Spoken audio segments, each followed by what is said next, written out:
안녕하세요. 예디야기입니다. 예디야기의 사연을 여러분들에게 읽어드릴 DJ 유진입니다. 구독과 좋아요는 채널 운영에 큰 힘이 됩니다. 꼭 부탁드리며 저는 여러분들의 댓글도 모두 읽고 있습니다. 댓글도 많은 참여 부탁드릴게요. 그럼 오늘의 사연 시작합니다. 사랑은 아름답고 풍요로운 것이라지만 제 사랑은 항상 어렵고 기구했어요. 늘 쉽지 않고 늘 평탄하지 않았죠. 힘겹게 어려운 난관을 넘어가면 또 다음 관문이 기다리고 있는 것처럼 산을 넘고 또 넘은 굴곡진 제 경험이지만 저에겐 너무 소중하답니다. 전 살면서 정말 딱 2번의 사랑을 해보았어요. 50이라는 적지 않은 나이를 먹고 부끄럽지만 전 남자 경험도 없고 순진하다고 하는 편이 맞을 거예요. 제 첫사랑은 너무 순진해서 왔는지도 모르게 시작됐죠. 전 예술고등학교 2학년이었고 그 사람은 막 학교에 새로 부임해온 미술 실기 선생님이었습니다.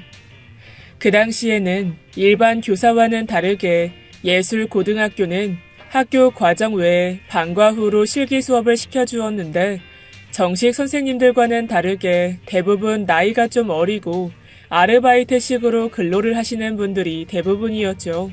그는 30살에 제법 앳된 얼굴을 하고 있었고 예술하는 남자들이 덜어 그러듯 더벅머리에 낡은 푸른 셔츠를 입고 있었어요. 전 그림을 좋아하지도 그렇게 큰 소질이 있지도 않았죠. 사실 거의 평범한 수준이었다는 게 정확한 표현일 거예요. 공부나 운동이나 예술이나 모든 분야에 딱히 특출한 소질도 없고 하고 싶은 것도 되고 싶은 것도 없었던 나를 엄마가 치맛바람으로 여기까지 끌고 와주신 거죠. 전 매사 크게 반항하는 일도 거부하는 일도 없이 부모님이 이끄는 대로 따라가는 것이 가장 마음이 편하고 쉬운 그야말로 FM 스타일의 딸이었어요. 말 잘 듣는 착한 딸. 이게 그 당시에 나와 가장 잘 어울리는 표현이었을 거예요. 생각해보면 예고 생활도 나쁘지 않았어요. 그림을 썩 잘 그리지는 못했지만 배운 대로 열심히 그리다 보면 성취감도 들었고 하루 종일 공부만 하는 것보다는 지루하지도 않았고요. 유달리 화창한 날이었어요. 새로 부임해온 선생님과의 첫 수업이기도 했죠. 선생님은 처음 우리가 만난 순간부터 능숙하게 수업을 시작하셨어요. 사과나 콜라 따위의 평범한 정물들이 정물대 위에 배치되고 15명 정도 되는 아이들이 겹겹이 둘러앉아 서로의 어깨 사이로 시선을 돌려가며 그림을 그리기 시작했죠. 선생님은 우리들 주변을 한 걸음씩 천천히 돌면서 자기소개를 시작했어요. 나는 땡땡대학교 나왔고 순수미술 전공했다. 가정 형편이 어려운 너희들처럼 예고 출신은 아니었지만 그림이 좋아서 독학했어. 아르바이트 몇 개씩 해가며 겨우 대학을 졸업했고 정물이 다 어디 있냐. 사진 보고 남이 그린 그림 보고 종이 쪼개가면서 연습하고 너희들처럼 좋은 환경에서 그림을 그릴 수 있는 걸 감사해라. 자, 그럼 어때? 더 잘 그려야 되겠지? 집중! 네. 늦게까지 만화책을 읽다 잔 이유 때문이었는지 막 따뜻해진 날씨 때문이었는지 선생님 목소리까지 감미롭게 들려서 전 그림을 그리다가 꾸벅꾸벅 졸게 되었던 것 같아요. 아무리 힘겹게 눈꺼풀을 들어 올리려고 해봐도 헛된 몸부림일 뿐이었죠. 졸음에 정신없이 눈꺼풀이며 고개가 숙여졌는데 그 순간 뜨악하게 뺨에 불이 났어요. 너 요 녀석, 집중하라고 한 지가 언젠데 바로 졸고 있어. 선생님. 눈물이 쏙 날 만큼 아파서 비명을 지르자 아이들의 시선이 몰렸어요. 선생님은 아무 일도 없다는 듯 태연하게 내 뒤를 지나가셨고 난 얼얼한 뺨을 부여잡고 입을 삐죽거렸죠. 시작이 안 좋은 탓이었는지 전 결국 덧칠을 하고 또 해대서 종이가 너덜너덜 구멍이 나기 직전이었어요. 완전히 그림을 망쳐버린 거죠. 그림을 그리면서 가장 부끄러운 건 같이 수업을 한 모든 사람들과 엉망인 결과물을 함께 본다는 것이었어요. 고개를 들 수가 없었죠. 어디 보자. 민정이는 끝나고 잠깐 남아라. 네. 아이들이 교실을 떠나고 선생님과 나 그리고 엉망이 된 작업물만 남겨져 있는 상황이었어요.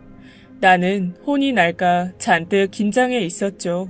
민정아, 너 죄송합니다. 그게 아니라 뺨은 괜찮니? 네? 뺨이요?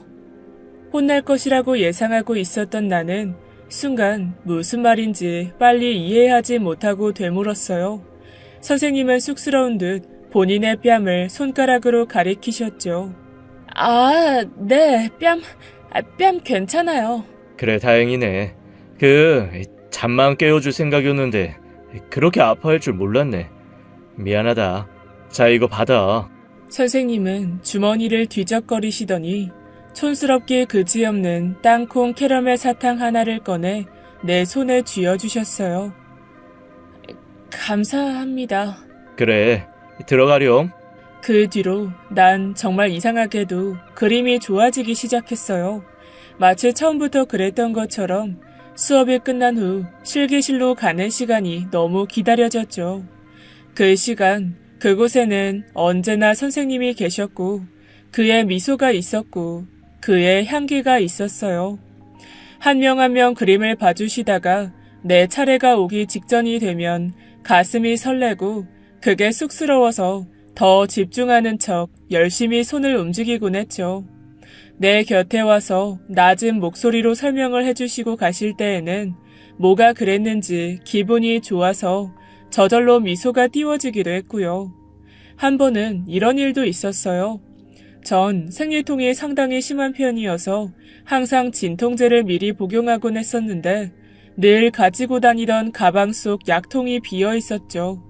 방과 후 시간이라 양호실도 닫혀 있을 것이고 1시간 정도 뒤면 수업도 마무리될 거라서 조금 참기로 했어요. 그런데 이상하게 점점 몸에 힘이 빠지고 식은땀이 나기 시작하는 거예요. 어렸던 나는 그 상황조차 너무 부끄러워서 티가 나지 않게 온몸에 힘을 주고 참았어요. 근데 고통이 조금씩 심해지고 연필을 들고 있는 것조차 힘들어지는 거예요. 야, 너 괜찮아? 전 대답할 기운조차 없어서 눈을 질끈 감았어요. 순간 눈앞이 핑 돌며 살짝 중심을 잃고 몸이 기울어졌죠. 1, 2초 정도 빈혈처럼 의식을 잃었던 것 같아요. 그런데 바닥을 향해 떨어진 몸이 아프지 않았고 누군가에게 안겨있는 느낌이 나는 거예요. 민정아, 왜 그래? 괜찮니? 선생님이 쓰러지는 나를 받아주신 거였죠. 괜찮냐고 연신 물으시는 선생님은 걱정이 가득한 표정이셨죠. 난 그 순간에도 뭐가 부끄러웠는지 가까이 한 선생님을 마주하기가 쑥스러웠어요. 괜찮아요. 잠깐 제가 앉을게요. 조심해. 괜찮다며 상황을 설명하고 다른 친구에게 약을 받아서 그날은 조금 일찍 조퇴했어요. 근데 집에 가 있는 내내 나를 바라보던 선생님의 얼굴이 눈앞에 아른거리는 거예요. 가슴이 뛰고 머릿속이 온통 선생님 생각뿐이었죠. 다음날 전 바나나 우유를 준비해서 수업이 끝나기만을 기다렸어요. 아이들이 나가고 난 실기실에 선생님은 혼자 마무리 정리를 하고 계셨죠. 전 조용히 다가가 선생님께 우유를 내밀었어요. 선생님은 나를 보고 조금 놀라시더니 웃으시며 그 자리에서 바로 우유를 드셨습니다. 이제 몸은 괜찮니? 아유, 너 때문에 얼마나 놀랐는지 모른다.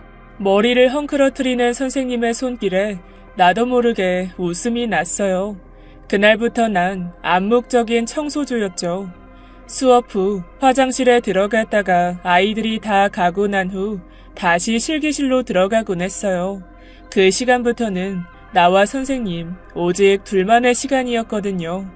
선생님은 내게 자신이 살아온 이야기 따위를 해주셨고 마지막은 항상 교훈 정도의 느낌으로 잘 마무리되었지만 내게 중요한 건 그냥 선생님과 함께 있다는 즐거움 그 자체였어요. 그렇게 2학년이 지나고 나는 고등학교 3학년이 되었죠. 새 학년이 올라가 실기 수업도 다른 선생님, 다른 교실로 바뀌었지만 전 여전히 수업이 끝난 후 그 교실로 찾아갔어요. 학년이 바뀌어 이젠 내가 오지 않을 것이라고 생각했던 선생님은 나를 보자마자 늘 보이던 그 미소로 반겨주셨죠. 나는 천진하고 순진한 척 선생님께 매달리고 안겼고 선생님은 곤란한 얼굴로 언제나처럼 입시는 정신력 싸움이라는 둥, 큰 화면을 보며 그림을 만져야 한다는 둥 어른의 흔한 교훈 따위를 말해주셨어요. 전 선생님께 친구들 사이의 고민이나 입시생의 고충 같은 시시한 문제들을 털어놓았고 선생님은 재미있다는 듯 내 이야기를 잘 들어주셨습니다. 난 무슨 일이라도 생기면 선생님께 제잘거릴 수 있는 이야기거리 하나 더 늘었다는 게 기뻤어요. 선생님을 좋아했던 거예요. 중간고사 시험 성적이 만족스럽게 나오지 못해서 엄마께 꾸중을 들었던 다음 날, 난 선생님을 보자마자 눈물이 터져 나왔어요. 어리광이었죠. 선생님은 우는 나를 달래주시며 여전히 곤란한 얼굴이셨어요. 전 그 곤란해하는 얼굴을 보자 우욱하는 못된 마음이 드는 거예요. 그건 제가 아직 고3의 어린 소녀이고 세상 물정 모르는 순진한 아이였기 때문에 가능했던 것이었죠. 선생님과 나의 삶이라던가 사회적인 규범이라던가 어린 나에게는 그런 것들이 중요하지 않았거든요. 내 마음이 가장 중요하고 큰 무서움 없는 시절의 나이이기에 가능했던 거죠. 나는 울며 선생님의 품에 파고들었습니다. 선생님은 잠시 주춤하시더니 곧 내 등을 두드리시며 괜찮아, 괜찮아 하며 어린아이 어른을 토닥이셨고 그게 더 나를 화나게 만들었던 것 같아요. 나를 어린아이로만 보시는 선생님이 싫었어요. 나도 1년만 더 있으면 선생님과 같은 성인인데 그는 나를 한없이 어리게 보는 것만 같았죠. 전 고개를 들어 선생님을 바라봤어요. 그리곤 더벅머리에 어색한 미소가 얄미워서 그대로 선생님께 입을 맞춰 버렸습니다. 선생님은 순간 아무것도 하지 못하셨어요. 나 역시 처음 해보는 행동에 가슴이 터질 것 같았고요. 그러나 멈추진 않았어요. 나를 떼어내시려고 손에 힘을 주어 어깨를 잡으시는 선생님을 뿌리치고 목에 팔을 둘러 더 매달렸어요.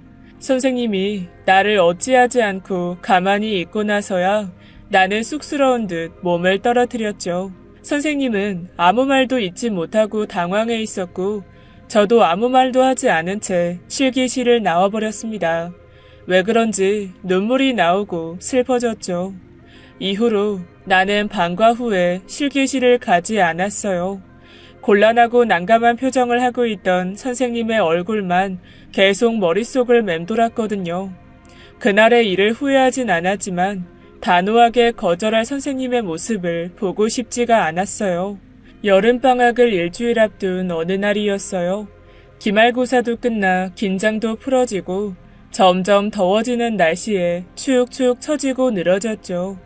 전 친구들과 아이스크림이라도 하나 사 먹고 싶어서 매점으로 향하고 있었는데 멀리서 선생님의 모습이 보였어요. 선생님과 눈이 마주쳤고 전 급히 시선을 돌려버렸죠. 평소 같으면 멀리 돌아가거나 그 자리를 피했을 텐데 아이들과 팔짱을 끼고 이동하는 중이라서 모른 척 인사드리며 마주쳐 지나갈 수밖에 없었어요. 선생님과 지나치며 지나가는 그때였어요. 제 손에 선생님의 손길이 느껴졌습니다.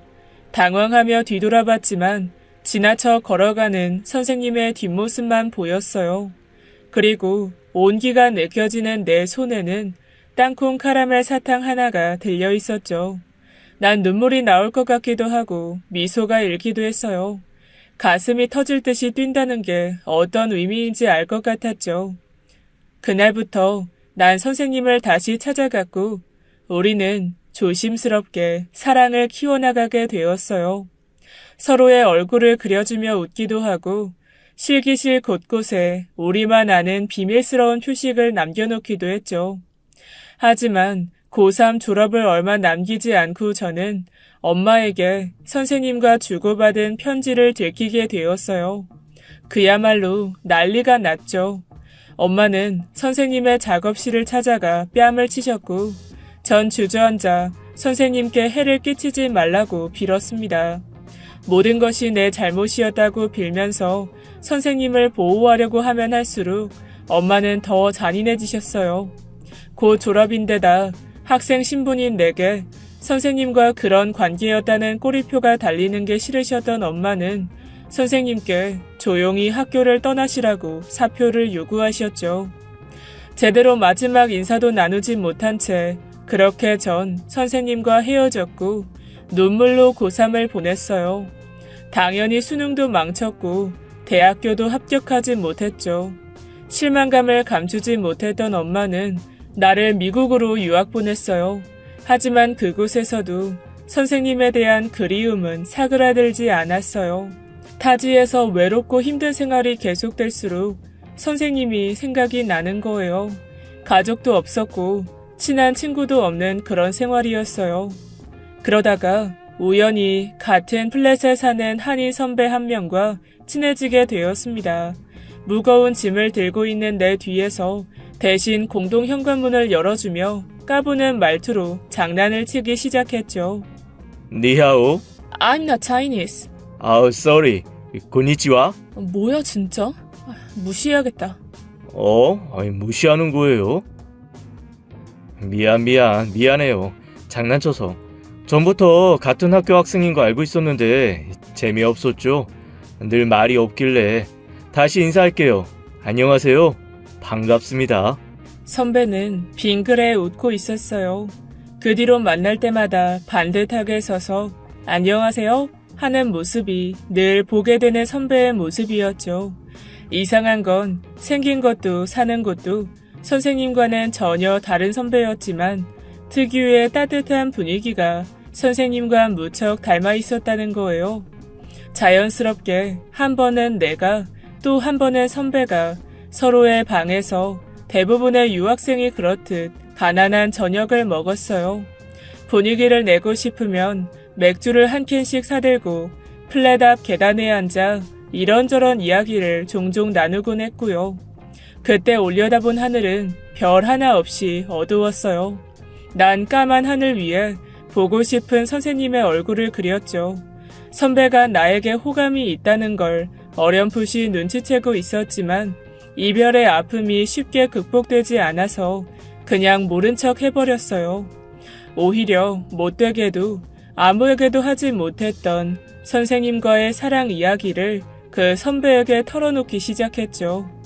선을 긋고 싶었던 것 같기도 하고 속내를 털어놓고 싶었던 것 같기도 해요. 선배에게 선생님이 준 땅콩 캐러멜 이야기 따위를 하며 한바탕 울고 나니 가슴도 좀 시원해지는 것 같았고요. 선배는 제가 이야기를 하면 늘 들어주는 쪽이었어요. 그러던 선배가 나에게 그 선생님의 이름을 좀 알려줄 수 있냐고 물어봤어요. 난 혹시라도 선생님에게 피해가 갈까 두려워 망설였지만 질문을 하는 선배의 표정이 심상치 않아 마지못해 대답하게 되었죠. 이름을 들은 선배는 잠시 말을 잇지 못했어요. 세상에 이런 일도 있냐며 몇 번 중얼거리던 선배는 내가 한 이야기가 자기가 아는 사람인 것 같다며 아직도 그가 그립냐고 물었어요. 믿을 수 없게도 선배의 사촌 형이 바로 선생님이었던 거예요. 선배는 선생님 역시 나를 잊지 못하고 많이 힘들어하고 있다는 소식을 전해주며 조심스럽게 내가 선생님과 연락할 수 있도록 도와주었어요. 그렇게 저는 선생님과 다시 만났어요. 다시 만났을 때에는 우리를 올가매던 것들로부터 조금 자유로워져 있었죠. 용기가 생겼다는 게 맞을 거예요. 선생님과 또다시 헤어지는 아픔을 겪고 싶지 않았거든요. 아팠던 만큼 강해진다는 말 맞다나 저와 선생님은 전보다 더 단단해져 있었어요. 우리는 부모님을 찾아가 설득하기 시작했습니다. 죽을 만큼 아프고 괴로운 시간의 연속이었어요. 엄마가 쓰러지시고 아빠는 선생님에게 주먹질을 하셨고요. 저와 선생님은 우리 부모님 앞에서 무릎을 꿇고 빌고 또 빌었어요. 선생님은 저희 부모님께 부족하지만 반드시 저를 행복하게 해주겠다고 맹세했습니다. 예상했던 것보다 더 힘든 시련이었어요. 친구들 사이에서 저와 선생님이 술 안주거리 1순위가 되었고 날 모르는 많은 동기와 후배들이 나와 선생님을 알게 되었어요. 부끄럽다며 차라리 보이지 않게 사라져 버리라고 엄마가 울부짖으셨고요. 그러나 우리가 흔들림 없이 이악 물고 버텨내자 모든 것은 시간이 해결해주기 시작했습니다. 부모님들도 조금씩 포기하시고 인정해 주셨고 나와 선생님은 결국 결혼을 했어요. 힘들었던 만큼 꿈같이 달콤한 결혼이었어요. 선생님은 나를 너무 사랑해 주셨고 나 역시 그랬어요. 우리는 예쁜 아들을 둘이나 낳았고 누구보다 단란한 가정을 이루었죠. 큰 아이는 선생님을 닮았고 둘째는 저를 닮았어요. 가끔 저도 모르게 선생님 하고 남편을 부르면 선생님은 입을 삐죽거리며 틀렸다는 듯 손가락을 내젓곤 했고요. 아침에 눈을 뜨면 선생님이 내 곁에서 자고 있었고 저녁을 차리면 언제나 선생님이 내 맞은편에 앉았어요. 아이들과 깔깔대며 하루를 보내고 밤에는 둘이 영화도 보고요. 전 그 모든 것들이 너무 소중하고 보물 같았어요. 근데 누군가 그랬잖아요. 너무 행복하면 신이 질투를 한다고 말이에요. 큰 아이가 8살이 되던 무렵에 선생님이 갑작스럽게 폐암 판정을 받았습니다. 평생 담배 한 대 안 피던 그에게 폐암이라니 믿을 수가 없었죠. 전 하루하루 무너져 내리기 시작했어요. 아픈 게 본인이면서도 선생님은 무너지는 나를 일으키고 아이들을 바라보며 강하게 서 있었어요. 전 두려웠어요. 선생님 없이 내가 이 두 아이를 키우고 세상을 살아갈 수 있을 리가 없잖아요. 선생님이 내 전부였는데 말이에요. 정말 매일을 울부짖으며 기도했던 것 같아요. 선생님은 그때 어떤 심정이었을까요? 강해져, 민정아. 할 수 있어. 나 못해. 나 못해요. 자신 없어요. 무섭고. 무서워하지 마. 괜찮아. 나봐. 그만 울고. 나 두고 가지 마요. 제발. 할 수 있다고 내가 가고 나서도 너는 행복해야 한다면서 선생님은 매일 나를 격려했어요. 2년 길지 않은 투병 생활이었습니다. 마지막까지 저에게 사랑을 전하던 선생님은 생애 끝 무렵엔 의식이 없었어요. 전이가 되고 강한 진통제가 투여되었고 뇌까지 암덩어리가 잠식해갔죠. 작별 인사조차 제대로 남기지 못한 채 선생님은 내 곁을 떠났어요. 가족도 친척도 거의 없었던 그였기에 조용히 장례를 치루었고 전 남겨진 두 아이를 부둥켜 안고 멍청하게 주저앉아 있는 것밖에는 할 수 있는 게 없었어요. 내가 입고 있는 검은 상복을 보면서도 선생님이 이 세상 사람이 아니라는 걸 도저히 믿을 수가 없었거든요. 선생님이 나를 떠나다니 그건 말이 되질 않잖아요. 민정아, 이게 도대체 무슨... 소식 듣고 너무 놀라서 미국에서 어제 비행기로 바로 왔어. 선배. 많이 힘들었지?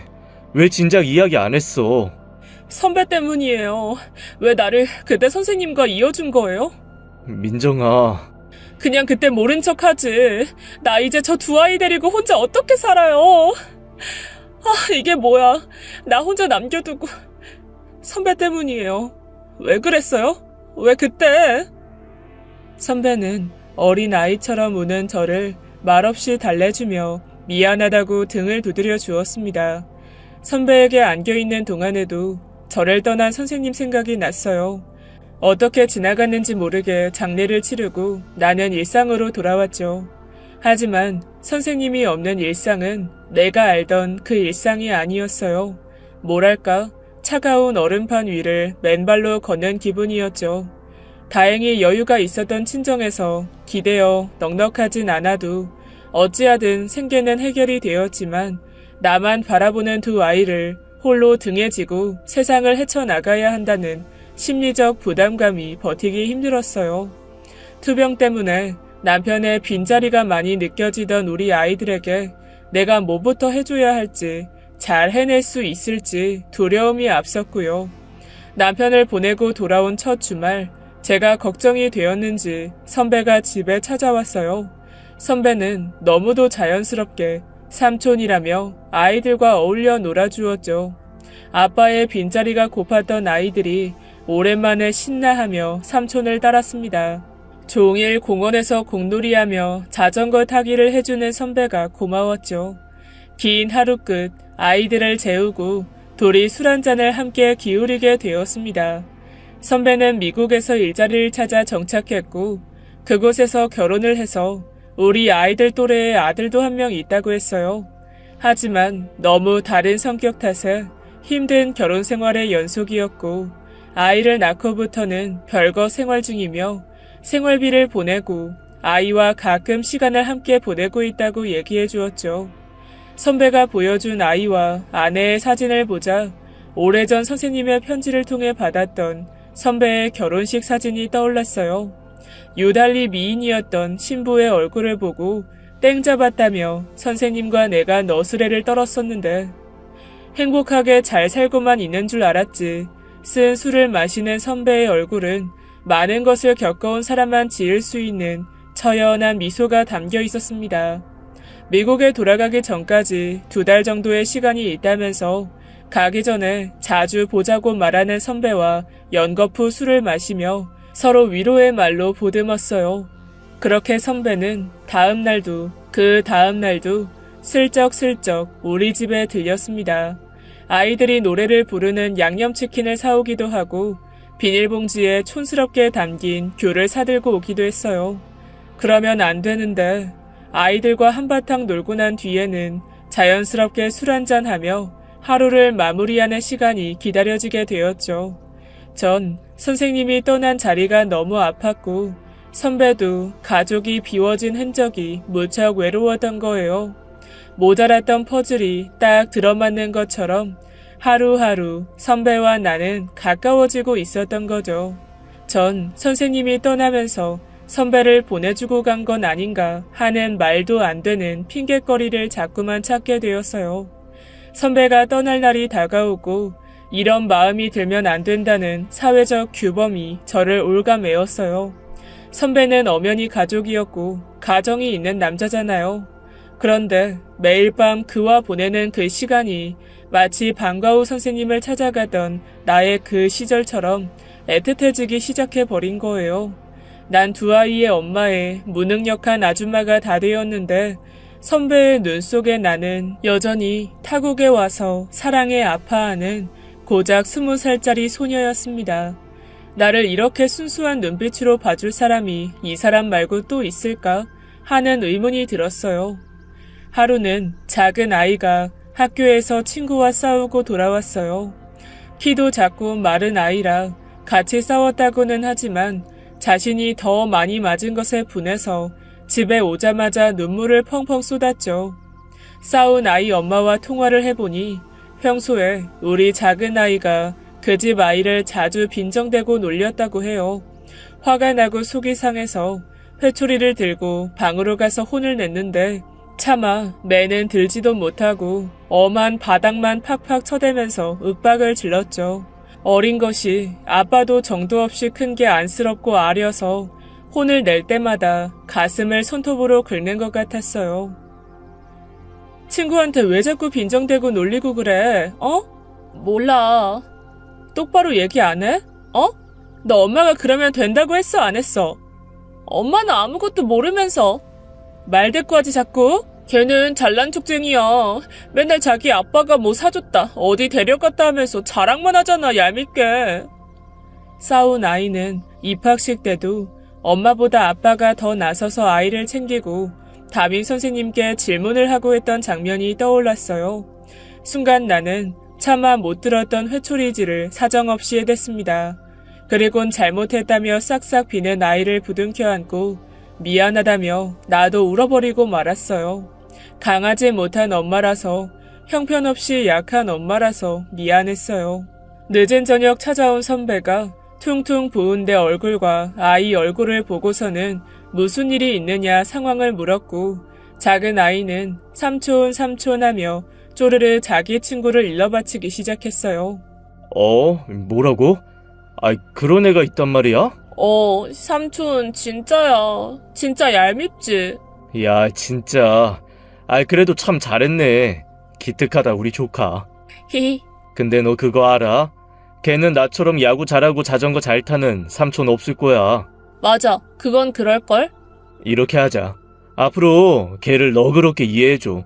대신 삼촌이 다음 주에 캠핑 데려갈게. 진짜 텐트 치고. 우와, 캠핑? 진짜? 삼촌이랑 다음 주에 캠핑을 가자는 약속을 몇 번씩이나 받아내고 신이 난 작은 아이는 혼이 난 건 까맣게 잊어버린 채 콧노래를 흥얼거리며 잠자리에 들었어요. 선배는 지친 내 어깨를 두드리며 넌 괜찮냐고 물었어요. 선배의 물음을 듣자마자 왜 그런지 이번에는 내가 울음보가 터지고 말았습니다. 그는 말없이 내 등을 두드려 주었어요. 선배는 선생님과 정말 많이 닮아 있었습니다. 아이들과 함께 간 캠핑은 시작부터 왁자지껄 난리였어요. 아이들은 태어나서 처음 가보는 캠핑에 한껏 들떠 있었고, 삼겹살에 새우에 장보기부터 짐 싸기까지 선배 역시 함께였죠. 서울 근교의 멀지 않은 캠핑장을 찾아가서 간이 텐트를 치고 여기저기서 빌려왔다며 선배가 의자와 테이블을 펴놓고 나니 제법 그럴싸했어요. 아이들과 고기를 굽고 라면을 끓이고 사진을 찍고 하루가 눈 깜짝할 새에 흘러갔죠. 놀다 지친 아이들이 잠들고 그 옆에서 맥주 한 캔씩을 마시는 머리 위로는 오래전 미국에서와는 다르게 빛나는 별이 가득했어요. 별을 안주 삼아 이런저런 이야기를 나누자 텐트 안에서 아이들의 코 고는 소리가 들려왔어요. 아름다운 날이었죠. 난 조용히 선배에게 기대었고 선배는 말없이 나에게 다가왔습니다. 스치듯이 짧은 입맞춤이었죠. 나는 선배가, 선배는 내가 너무 절실히 필요했어요. 그날 이후로 우리는 종종 손을 잡았어요. 아무도 없는 공원을 거닐 때면 조심스럽게 팔짱을 끼기도 했죠. 시장도 보고 세차도 하고 정처 없이 거리 위를 걸으며 이어폰을 나눠 끼고 음악을 듣기도 했어요. 문득 바다가 너무 보고 싶어서 아무 생각 없이 파도 소리가 들으면 좋겠다고 푸념을 하자 선배가 갑자기 내 손목을 잡아 끌며 자동차 쪽으로 걷기 시작했어요. 우리는 즉흥적으로 인천으로 향했습니다. 가는 내내 뭐가 그렇게 신이 났는지 별거 아닌 행동에도 웃음이 터졌어요. 정말 오랜만에 느껴보는 즐거움이라는 감정이었어요. 매 순간 그가 곧 나를 떠날 것이라는 두려움 때문에 웃고 있지만 눈물이 났어요. 전 애써 슬픔을 묻어두고 태연한 척 온전히 그 시간을 만끽하고 싶었습니다.